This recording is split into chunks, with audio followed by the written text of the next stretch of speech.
Hello friends, स्वागत है आपका हमारे यूट्यूब चैनल फार्मा क्रिएटर्स पर। फ्रेंड्स, आज की जो वीडियो होने वाली है उसमें हम देखेंगे human anatomy and physiology first के लॉन्ग इंपॉर्टेंट क्वेश्चंस। गाइस, आज की वीडियो में हम फर्स्ट सेमेस्टर के एचएपी फर्स्ट के लॉन्ग इंपॉर्टेंट क्वेश्चंस को देखेंगे जो कि हमारे 7 और 10 मार्क्स में पूछ लिए जाते हैं। इसके अलावा गाइस कुछ अदर इंपॉर्टेंट क्वेश्चंस होते हैं जो हमारे 2 मार्क्स में पूछ लिए जाते हैं, तो उनकी भी वीडियो विद सॉल्यूशन आपको हमारे चैनल पर मिल जाएगी। तो प्लीज़ बने रहें हमारे चैनल फार्मा क्रिएटर्स पर। तो गाइज़ यहाँ पे टोटल जो हमने क्वेश्चन सेलेक्ट करे हैं वो सारे लॉन्ग आंसर टाइप क्वेश्चंस हैं और टोटल 19 क्वेश्चंस हैं और सभी क्वेश्चंस को हमने यूनिट वाइज सेलेक्ट किया है जिससे कि आपको उनके सॉल्यूशन ढूंढने में कोई परेशानी ना हो और हम भी आपको इनके सॉल्यूशंस प्रोवाइड कराएंगे। यहाँ पे टोटल 19 क्वेश्चंस हैं, तो यहाँ पे हम हर क्वेश्चन के लिए सेपरेट सॉल्यूशन वीडियो बनाएंगे। तो यहाँ पे 19 वीडियो और होने वाली हैं और साथ में उसके PDF नोट्स भी हम आपको प्रोवाइड कराएंगे जो कि आप हमारे टेलीग्राम चैनल से डाउनलोड कर सकते हैं। तो चलिए गाइज अब बात करते हैं कि कौन कौन से क्वेश्चंस हमारे इंपॉर्टेंट होने वाले हैं। उससे पहले गाइज अगर आप एक फार्मेसी स्टूडेंट हैं और हमारे चैनल पर नए हैं तो प्लीज़ हमारे चैनल को सब्सक्राइब कीजिए और साथ ही में बेल आइकन को प्रेस कर लीजिए जिससे कि आप कोई भी अपडेट मिस ना कर पाएँ। तो चलिए गाइज अब बात करते हैं इंपॉर्टेंट क्वेश्चंस की। तो गाइज जैसा कि आप जानते हैं जो हमारी फर्स्ट यूनिट है वो 3 पार्ट्स में डिवाइडेड है। तो यहाँ पे हमारे 3 पार्ट्स हैं, introduction to human body and second है cellular level of organization and third है टिश्यू लेवल ऑफ ऑर्गेनाइजेशन।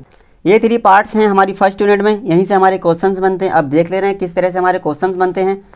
तो सबसे पहले हमारा क्वेश्चन है यूनिट फर्स्ट से, discuss cell with level diagram and explain its organelles in detail. Guys यहाँ पर जो हमारी फर्स्ट यूनिट है इससे हमारे सेल के ऊपर क्वेश्चंस बनते हैं। सेल क्या होती है और सेल का लेवल एक डायग्राम बनाइए, नीट एंड क्लीन डायग्राम बनाइए और उसके बाद में पूछता है explain its organelles in detail. Guys organelles का मीन्स होता है उसके अंग, सेल के अंदर कौन कौन से पार्ट्स होते हैं, जैसे कि न्यूक्लियस हो गया, माइटोकाइंड्रिया हो गया, प्लाज्मा मेम्ब्रेन हो गया, इन सब के बारे में आपने डिटेल में डिस्कस करना है और उनके नीट एंड क्लीन डायग्राम को भी बनाना है। तो गाइस ये भी क्वेश्चन हमारी फर्स्ट यूनिट से काफ़ी इंपॉर्टेंट हो जाता है, तो आप इसे भी अच्छे से पढ़ के जाएँ। चलिए गाइस अब नेक्स्ट बात करते हैं सेकंड क्वेश्चन की। तो सेकंड है, right about the structure and function of plasma membrane and explain the transport mechanism across plasma membrane. Guys जो हमारा सेकंड क्वेश्चन है वो हमारी सेल से ही बनता है। जो सेल का आउटर पार्ट होता है प्लाज्मा मेम्ब्रेन, तो प्लाज्मा मेम्ब्रेन के ऊपर ही हमारे क्वेश्चंस बनते हैं। तो उसका किस तरह से हमारी स्ट्रक्चर होती है, क्या प्लाज्मा मेम्ब्रेन के फंक्शन होते हैं और उसके बाद में हमें एक्सप्लेन करना होता है transport mechanism across plasma membrane. जैसे कि जो सेल है, सेल की जो आउटर मोस्ट लेयर होती है उसे हम प्लाज्मा मेम्ब्रेन बोलते हैं। तो उससे किस तरह से जो हमारा ट्रांसपोर्टेशन होता है कि कोई भी चीज़ सेल के अंदर जा रही है, बाहर जा रही है, वो किस तरह से अंदर बाहर जा रही है उसके बारे में भी हमें बताना होता है। तो ये भी हमारा ट्रांसपोर्ट का काफ़ी इंपॉर्टेंट क्वेश्चन हो जाता है प्लाज्मा मेम्ब्रेन के, तो इसे भी गाइज आप अच्छे से पढ़ के जाएँ। इसके बाद गाइज बात करते हैं थर्ड क्वेश्चन की। जो हमारा थर्ड क्वेश्चन है, define cell division and discuss about the somatic cell division in detail. तो फर्स्ट यूनिट से हमारी सेल के बारे में काफ़ी कुछ पूछा जाता है। यहाँ पे ये वाला क्वेश्चन भी काफ़ी इंपॉर्टेंट हो जाता है, सेल डिवीजन वाला। और जो सेल डिवीजन है कि सोमेटिक सेल डिवीजन किस तरह से होता है, ये भी गाइस काफ़ी इंपॉर्टेंट हो जाता है हमारे एग्जाम पर्पज से। इसके बाद बात करते हैं फोर्थ क्वेश्चन की, define homeostasis and explain positive and negative feedback mechanism with example. Guys जो हमारा होम्योस्टेसिस है ये भी काफ़ी इंपॉर्टेंट हो जाता है हमारी फर्स्ट यूनिट से। इसके कुछ मैकेनिज्म हैं जो कि हमारे पॉजिटिव फीडबैक मैकेनिज्म और दूसरा है नेगेटिव फीडबैक मैकेनिज्म। इन दोनों मैकेनिज्म को आप अच्छे से देखकर जाएं, ये भी कई बार एग्जाम में पूछ लिया गया है, तो ये भी हमारे एग्जाम पर्पज से काफ़ी इंपॉर्टेंट हो जाता है। इसके बाद बात करते हैं गाइस नेक्स्ट क्वेश्चन, हमारा फिफ्थ लास्ट क्वेश्चन है फर्स्ट यूनिट से, define tissue and it's type in detail. Guys जो हमारा टिश्यू है, टिश्यू के बारे में पूछता है कि टिश्यू को डिफाइन कीजिए और इसके कुछ टाइप्स होते हैं। जो हमारा टिश्यू है फर्स्ट यूनिट से हमारे थर्ड पार्ट से क्वेश्चन बनता है इसका। इसमें हमारा आता है क्लासिफिकेशन ऑफ टिश्यू, जिसमें हमारे आते हैं epithelial tissue, muscular tissue, nervous and connective tissue. इन चारों टाइप के टिश्यूज़ के बारे में आपने बताना होता है और इनके जो भी स्ट्रक्चर्स हैं उनको अच्छे से बनाना है और इनको डिफाइन करना अच्छे से। ये भी हमारा काफ़ी इंपॉर्टेंट क्वेश्चन हो जाता है फर्स्ट यूनिट से, तो आप इसे भी अच्छे से पढ़ के जाएँ। चलिए फ्रेंड्स अब बात करते हैं सेकेंड यूनिट की। तो देख लेते हैं सेकेंड यूनिट से किस तरह से क्वेश्चंस बनते हैं हमारे। तो नेक्स्ट क्वेश्चन है इसका, classify skeleton system and discuss about the structure and function of vertebral column. Guys यहाँ पे जो हमारा स्केलेटन सिस्टम है ये काफ़ी इंपॉर्टेंट है सेकेंड यूनिट से।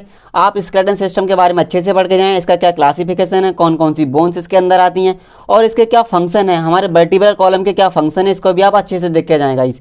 ये भी हमारा एग्जाम पर्पज से काफ़ी इंपॉर्टेंट हो जाता है। चलिए गाइज इसके बाद बात करते हैं नेक्स्ट क्वेश्चन की। नेक्स्ट है हमारा seventh question, explain the structure and functions of long bone. Guys यहाँ पे जो हमारी लॉन्ग बोन है, लॉन्ग बोन भी काफ़ी इंपॉर्टेंट है, कई बार इसके बारे में पूछ लिया गया हमारे प्रीवियस एग्जाम पेपर्स में, तो इसे भी आप बिल्कुल भी मिस करके ना जाएं। चलिए गाइज अब नेक्स्ट क्वेश्चन देखते हैं। जो हमारा 8th क्वेश्चन है सेकंड यूनिट से, classify joints and right a short note on synovial joints. Guys जो हमारा साइनोवियल जॉइंट्स होता है ये काफ़ी इंपॉर्टेंट होता है और कितने तरह के हमारे जॉइंट्स होते हैं उनको क्लासीफाई करना है हमने। जो हमारा साइनोवियल जॉइंट्स है उसके ऊपर हमने एक शॉर्ट नोट लिखना है, ये भी हमारा काफ़ी इंपॉर्टेंट हो जाता है एग्जाम पर्पज से। चलिए गाइस इसके बाद नेक्स्ट बात करते हैं हमारा नेक्स्ट क्वेश्चन किस तरह से पूछ लिया जाता है सेकेंड यूनिट से। Discuss the phenomena of neuromuscular junction with the help of diagram. Guys जो हमारा न्यूरोमस्कुलर जंक्शन है इसका क्या फंक्शंस हैं और इनका क्या फिनोमिना होता है हमारा न्यूरोमस्कुलर जंक्शन का, इसके बारे में आपने बताना है एक नीट एंड क्लीन डायग्राम बना के। ये भी हमारा काफ़ी इंपॉर्टेंट क्वेश्चन हो जाता है एग्जाम पर्पज से, आप इसको भी अच्छे से देख कर जाएँ। इसके बाद गाइस बात करते हैं हमारी थर्ड यूनिट की, इसमें किस तरह से क्वेश्चंस बनते हैं चलिए देख लेते हैं। Illustrate haemostasis and discuss the various pathways of blood coagulation. Guys यहाँ बिल्कुल भी आपने कंफ्यूज नहीं होना है, यहाँ पे लिखा है हीमोस्टेसिस। अभी हमने जो फर्स्ट यूनिट में हमारे जो क्वेश्चंस बना था वहाँ से बनता है होम्योस्टेसिस के बारे में, तो आपने होम्योस्टेसिस और हीमोस्टेसिस के बारे में बिल्कुल भी कंफ्यूज नहीं होना है। ये दोनों ही हमारे डिफरेंट हैं, तो इनको आप अच्छे से देख लें। And discuss the various pathways of blood coagulation. Guys जो भी हमारे ब्लड कोगुलेशन के फैक्टर्स हैं और कौन कौन से पाथवेज हैं इन सब के बारे में आपने डिटेल में बताना है, उनके बारे में डिटेल में डिस्कस करना है। तो गाइस ये भी हमारा काफ़ी इंपॉर्टेंट क्वेश्चन हो जाता है एग्जाम पर्पज से। इसके बाद गाइस अगर ये क्वेश्चन ऐसे नहीं पूछता है तो इसे और में इस तरह से दे सकता है, आपने बिल्कुल भी कन्फ्यूज नहीं होना है। इसमें पूछता है discuss the mechanism of blood coagulation. जो हमारे ब्लड कोगुलेशन का क्या मैकेनिज्म है उसके बारे में आपने बताना है, कौन कौन से मैकेनिज्म है और कौन कौन से फैक्टर्स हमारे ब्लड कोगुलेशन में हेल्प करते हैं, उन सब के बारे में आपने डिटेल में बताना होता है। तो चलिए गाइस अब बात करते हैं नेक्स्ट क्वेश्चन की। नेक्स्ट है write a short note on blood group. Guys जो हमारे ब्लड ग्रुप हैं, कौन कौन से ब्लड ग्रुप हम किस तरह से हम डिफरेंशिएट करते हैं कि हमारा ये ए है, ये हमारा बी है या ये ओ है, किस तरह से हम ब्लड ग्रुप को डिफरेंशिएट करते हैं, इन सब के बारे में आपने एक शॉर्ट नोट लिखना है। और ये हमारा क्वेश्चन और में इस तरह से पूछ लिया जाता है कि यह है haemoglobin and its importance and explain ABO blood grouping system. जो भी हमारा ABO ब्लड ग्रुपिंग सिस्टम है किस तरह से होता है और हीमोग्लोबिन और इसके इंपॉर्टेंस के बारे में भी आपने बताना है। तो ये भी गाइस हमारा एग्जाम पर्पज से काफ़ी इंपॉर्टेंट क्वेश्चन हो जाता है और ये कई बार एग्जाम पेपर्स में पूछा गया है, तभी हमने यहाँ पे इसे मेंशन किया है। इसके बाद गाइस बात करते हैं नेक्स्ट क्वेश्चन की, जो हमारा 12 क्वेश्चन है। Discuss the structure and function of lymph node. Guys यहाँ पे जो लिम्फ नोड है, लिम्फ नोड भी हमारी काफ़ी इंपॉर्टेंट है थर्ड यूनिट से, इसके बारे में भी काफ़ी क्वेश्चंस बनते हैं, तो इसे भी आप अच्छे से देख कर जाएँ गाइस। तो चलिए गाइस अब बात करते हैं फोर्थ यूनिट की, हमारी फोर्थ यूनिट से किस तरह से क्वेश्चंस बनते हैं। तो गाइस जैसा कि आप जानते हैं जो हमारी फोर्थ यूनिट है वो 2 पार्ट्स में डिवाइडेड है। फर्स्ट पार्ट है इसका peripheral nervous system and second है स्पेशल सेंसेस। तो देख लेते हैं किस तरह से क्वेश्चंस हमारे बनते हैं। तो यहाँ पे पहला क्वेश्चन है explain the structure and functional difference of sympathetic and parasympathetic division of autonomic nervous system. Sympathetic और पैरासिम्पैथेटिक नर्वस सिस्टम में क्या डिफरेंस है, इन दोनों के बारे में आपने डिटेल में बताना है। और इसके बाद गाइस बात करते हैं नेक्स्ट क्वेश्चन की, explain the anatomy and physiology of vision. Guys हमें बिल्कुल भी कंफ्यूज नहीं होना है, कहीं कहीं यहाँ विजन लिख देता है, कहीं कहीं आई लिख देता है, तो आई और विजन में बिल्कुल कंफ्यूज नहीं होना है। कभी आई के नाम से पूछ लेता है तो कभी विजन भी लिख सकता है। वहाँ पे आई की क्या एनाटॉमी है और क्या फिजियोलॉजी है, उन सब के बारे में आपने डिटेल में पढ़ना है और वहाँ पे लिख देना है। तो गाइज ये भी हमारा काफ़ी इंपॉर्टेंट है आई वाला क्वेश्चन, इसे भी आप अच्छे से पढ़ के जाएँ। और इसके बाद गाइज बात करते हैं नेक्स्ट क्वेश्चन की। नेक्स्ट है discuss about the mechanism of physiology of hearing. Year की क्या फिजियोलॉजी है, उसकी फिजियोलॉजी का क्या मैकेनिज्म है, उस सब के बारे में बताना। और हम किस तरह से हेयरिंग करते हैं, किस तरह से सुनते हैं, इसकी क्या फिजियोलॉजी है, इन सब के बारे में आपने डिटेल में मैकेनिज्म को बताना है। तो गाइस ये भी काफ़ी इंपॉर्टेंट क्वेश्चन हो जाता है हमारी फोर्थ यूनिट से। तो गाइस यहाँ पे जो फोर्थ यूनिट है हमारी स्पेशल सेंसेस दे रखे हैं, इसमें हमारा आई और ईयर काफ़ी इंपॉर्टेंट है। हम इन दोनों को अच्छे से पढ़ के जाएँ, क्या इनकी एनाटॉमी है और क्या फिजियोलॉजी है, इनको आप अच्छे से देख लेंगे तो गाइस ये आपको एग्जाम में देखने को मिल जाएंगे। आई मीन 10 मार्क्स या 7 मार्क्स में तो हर बार ये पूछे ही जाते हैं, कभी आई पूछ लेता है तो कभी ईयर के बारे में पूछ लेता है। आप इन दोनों को अच्छे से पढ़ के जाएं गाइस। तो चलिए गाइस इसके बाद बात करते हैं हम फिफ्थ यूनिट की। तो देख लेते हैं फिफ्थ यूनिट से किस तरह से क्वेश्चंस बनते हैं। तो जैसा कि गाइस हम जानते हैं जो हमारी फिफ्थ यूनिट है उसमें हमारे कार्डियोवास्कुलर सिस्टम के बारे में हम पढ़ते हैं। अब यहाँ पे जितने भी हमारे क्वेश्चंस बनते हैं वो हार्ट के ऊपर बनते हैं, उसकी क्या एनाटॉमी है और क्या उसकी फिजियोलॉजी है, इन सब के बारे में हमने बताना होता है। तो देख लेते हैं किस तरह से हमारे क्वेश्चंस बनते हैं इसमें। तो इसमें हमारा फर्स्ट क्वेश्चन है draw a neat and level diagram of heart and explain in detail cardiac cycle. Guys यहाँ पे हमने हार्ट का एक नीट एंड क्लीन डायग्राम बनाना है, क्या उसकी एनाटॉमी है उसके बारे में बताना है और उसके बाद में हमें डिटेल में एक्सप्लेन करना है, explain in detail about cardiac cycle.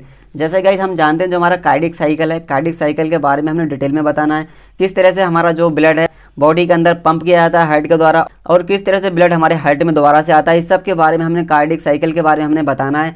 Guys ये भी हमारा काफ़ी इंपॉर्टेंट क्वेश्चन हो जाता है हमारे एग्जाम पर्पज से, आप इसे भी अच्छे से देख कर जाएँ। इसके बाद गाइज बात करते हैं नेक्स्ट क्वेश्चन की। नेक्स्ट है write a note on disorders related to heart. Guys जितने भी डिसऑर्डर्स होते हैं हमारे हार्ट के, कौन कौन सी बीमारियां होती हैं, कौन कौन से डिजीज़ हमारे हार्ट में होती हैं, उन सब के बारे में हमने डिटेल में बताना, उनके ऊपर एक डिटेल में एक शॉर्ट नोट लिखना है। ये भी गाइज हमारे इंपॉर्टेंट क्वेश्चंस में आता है, ये भी कई बार प्रीवियस ईयर्स एग्जाम पेपर्स में भी पूछा गया है, तो आप इसे भी बिल्कुल मिस करके ना जाएँ गाइज। इसके बाद बात करते हैं गाइज नेक्स्ट क्वेश्चन की। नेक्स्ट है write a note on ECG means electrocardiogram. Guys electrocardiogram भी हमारा काफ़ी इंपॉर्टेंट है, किस तरह से हम ईसीजी मेजर करते हैं, क्या क्या होता है ये, इस सब के बारे में आपने डिटेल में बताना, ये भी हमारा काफ़ी इंपॉर्टेंट है 5th यूनिट से। चलिए गाइस इसके बाद बात करते हैं, हमारा लास्ट क्वेश्चन है and describe anatomy and physiology of heart. Guys यहाँ पे हमने एनाटॉमी एंड फिजियोलॉजी बतानी है हार्ट की क्या एनाटॉमी होती है, कौन कौन सी आर्टरी, कौन कौन से चैम्बर्स हमारे हार्ट के अंदर प्रेजेंट होते हैं, और क्या उसकी फिजियोलॉजी है, किस तरह से हमारा हार्ट वर्क करता है, तो इसकी पूरी फिजियोलॉजी के बारे में बताना है गाइज। ये भी हमारा काफ़ी इंपॉर्टेंट क्वेश्चन हो जाता है 5th यूनिट से। इसमें 4 क्वेश्चन हमारी 5th यूनिट में, चारों ही काफ़ी इंपॉर्टेंट है। इनमें से 2 या 3 क्वेश्चन तो आपको वहाँ देखने के लिए मिल जाएंगे, तो गाइज आप इन चारों क्वेश्चन को अच्छे से करके जाएँ। तो गाइज जितने भी हमने क्वेश्चन यहाँ कवर किए, टोटल 19 क्वेश्चंस कवर किए हैं। इनके सॉल्यूशंस वीडियोस भी हम आपको जल्द से जल्द प्रोवाइड करा देंगे। और गाइज अगर आपको हमारी वीडियो अच्छी लगी हो तो प्लीज़ वीडियो को लाइक करें, शेयर करें और हमारे चैनल को सब्सक्राइब करें। Thank you.